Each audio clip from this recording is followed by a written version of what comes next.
Bonjour, je m'appelle Reda Menassel, je suis journaliste en Algérie. Depuis 3 ans, je suis le correspondant d'RTL ici même et je travaille aussi avec les haut-parleurs TV5 Monde.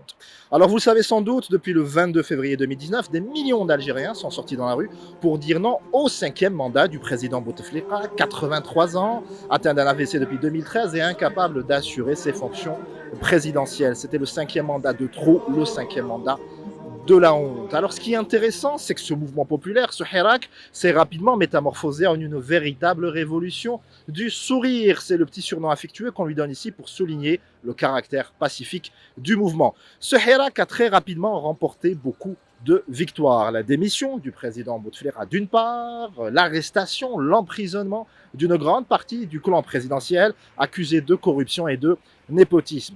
Ce Hirak a aussi connu pas mal de revers. Une élection présidentielle annulée, faute de candidats, énormément de militants politiques emprisonnés, des détenus d'opinion, de la répression, une élection très très controversée du président Abdelmadjid Tebboune avec un taux d'abstention hyper élevé, jusqu'à aujourd'hui, vendredi 49e semaine de manifestations consécutives où les Algériens vont sortir en masse pour dire non à l'exploitation du gaz de schiste. C'est cette année mouvementée, pétrie de péripéties, de rebondissements qu'on se propose de vous raconter dans un film de 26 minutes. On va s'intéresser à ce Hirak à travers les yeux de Sofiane Bakouri. C'est un des jeunes photographes les plus passionnés, passionnants de sa génération. Il est lauréat notamment du Maghreb Photography Award pour 2018.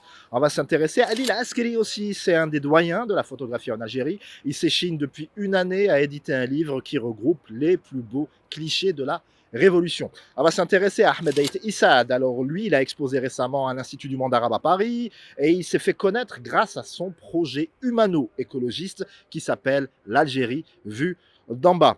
On va aussi interviewer Mohamed Bouzidi. Alors lui, il se qualifie lui-même de délinquant parce que ça a été le premier, enfin un des premiers, à prendre des photos aériennes du Hirak, de la Révolution, avec un drone, ce qui est évidemment formellement interdit. Mais il le dit lui-même, hein, informer les Algériens, être témoins de ce moment historique vaut bien quelques mois de prison. Les femmes ne seront pas en reste avec notamment Diria Gassi. Alors elle, sa marque de fabrique, c'est d'être au cœur de l'action. Elle photographie notamment les violences policières. Et enfin, on va s'intéresser à notre amie Yasmine Fodil. Alors elle s'est intéressée au Hirak, mais dans la région de la Kabylie, notamment dans la ville de Tizi Ouzou. Objectif, Hirak est un film, est une histoire qui mérite d'être racontée et on compte sur vous pour ça. Merci beaucoup.